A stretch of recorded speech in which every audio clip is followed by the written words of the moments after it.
Welcome to Touring Backroads France. Today we're traveling to Bordeaux in southwestern France to take a look at 5 stops you won't want to miss if you visit the city.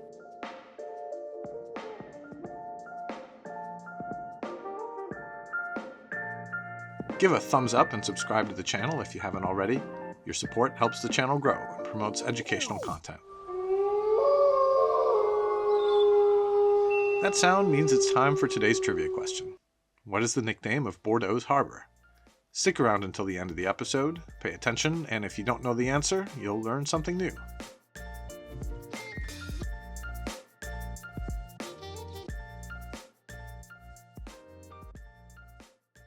Number 1. La Cité du Vin. When you hear the name Bordeaux, what's the first thing that comes to mind? For many, it's fine wine, or maybe the color. Either way, insofar as museums go, the first one that would come to mind might be the originally designed Cité du Vin, a multi-level museum dedicated to the region's long history of vineyards, wineries, and exports.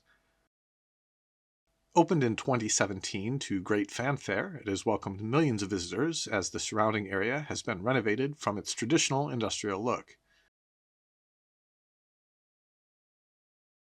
While the upper floors require a purchase ticket, usually starting around €20, there are some areas that are open to the public. A street level and a top floor restaurant have food available, and wine tasting is included as an option with museum tickets. The exhibits themselves do feature activities for all ages, so children and families are welcome. Be sure to check out the buffet of the 5 senses among the permanent exhibits as one of the highlights. Accessible on Line B of the Bordeaux Tramway, La Cité du Vin is situated several miles outside downtown Bordeaux, near the German submarine pens and the trendy Garonne neighborhood. A number of great food options are also available nearby.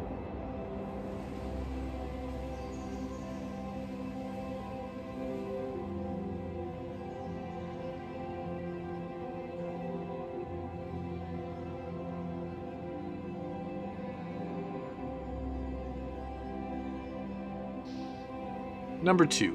Le Bassin de Lumier. Located near La Cité du Vin, on the other side of the 2 large wet docks, known as the Bassin à Flot 1 and 2, this cultural site opened in 2020.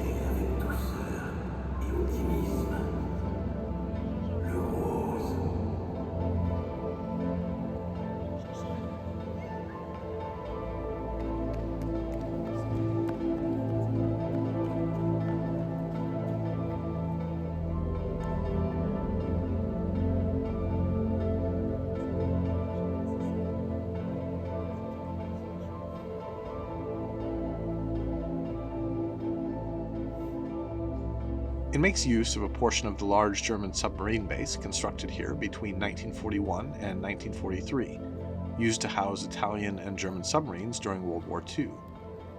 More history of these bases and the Atlantic pockets can be found in my recent documentary about La Rochelle. After the war, 5 large concrete structures remained along the Atlantic coast in France, and over time, questions arose about what to do with them. This southernmost example has been transformed into a cultural center where light and sound is projected onto the walls of 4 of the original submarine pens.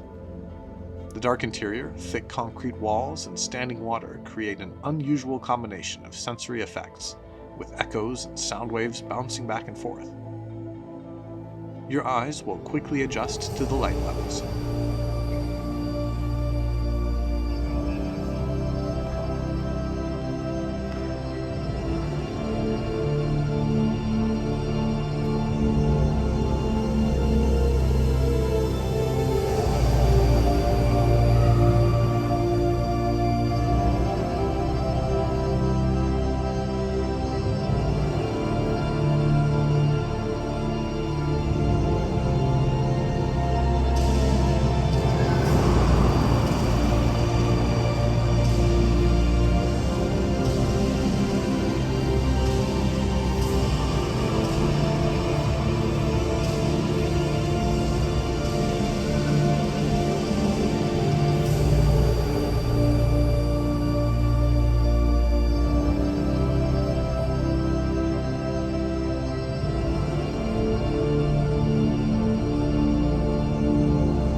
There are often temporary exhibits, such as the current features on the French painter Henri Matisse and the Mexican artist Frida Kahlo. Regular admission is currently €16. A note on getting to the entrance, which is located on the northwestern corner of the submarine base. While parking is easy if you're going by car, getting there on foot requires you to walk all the way around the wet docks, with the nearest tramway stop being at La Cité du Vin. This is about 2 kilometers or 1.2 miles on foot from the tram stop. Just something to be aware of. Before we get to number 3, let me take just a minute to present some of the other playlists on this channel.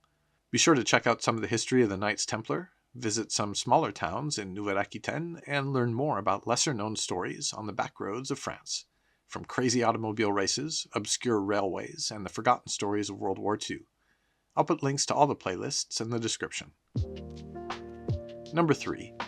Le Musée de Bozar.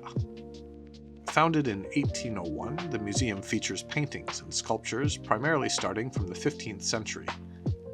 Rather unusually, it is separated into different buildings, with the museum's 2 wings and the gallery being several hundred feet apart.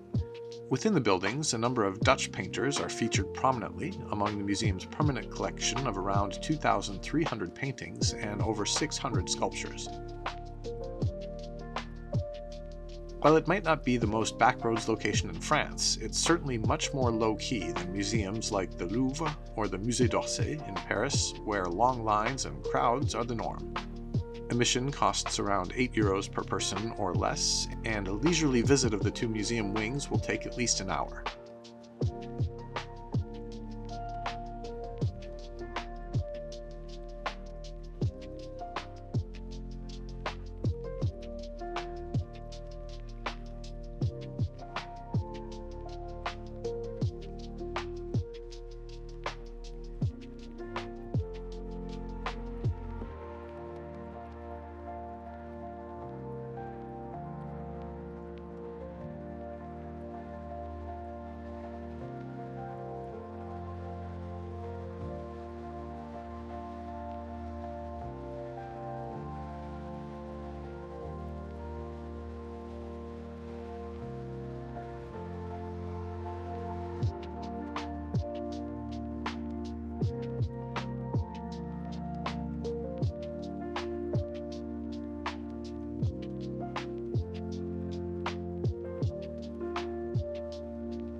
To get there on the tramway, take lines A or F to the stop Palais de Justice or Médiathèque. Lines A and F serve both of these stops. Make sure to watch my video about getting around Bordeaux on the tramway for more information.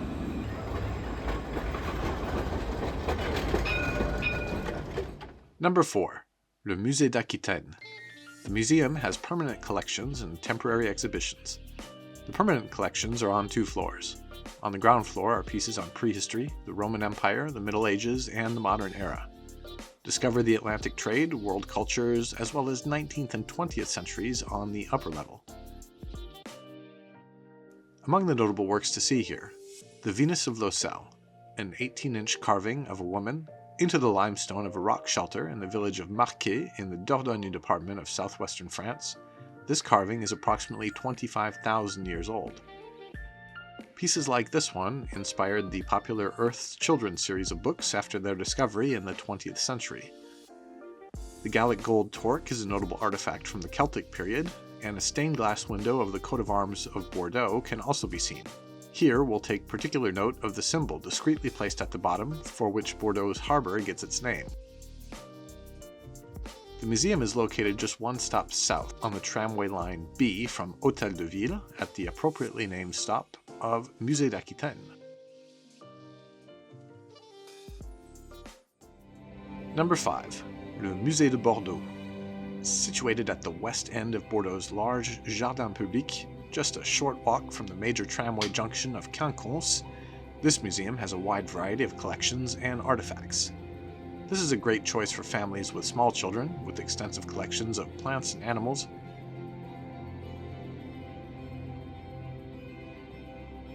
Some items in the collection here are, well, sort of jaw-dropping.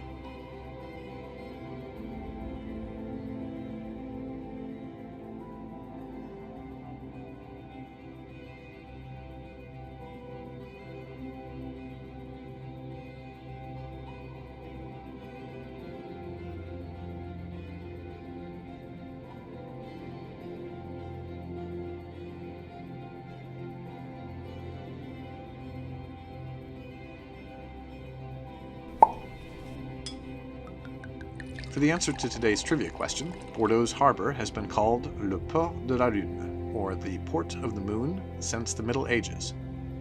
Designated a UNESCO World Heritage Site, the crescent-shaped turn in the Gironde River and Bordeaux's downtown, which developed on its left bank, gave rise to the term.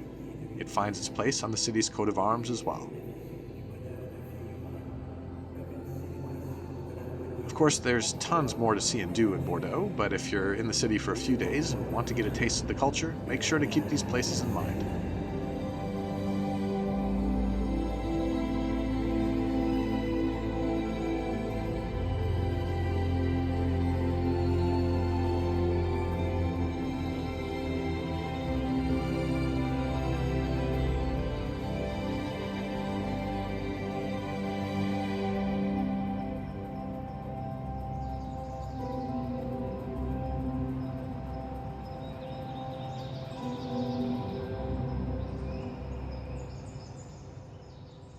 Hope you enjoyed the video. Bye for now. Merci et au revoir.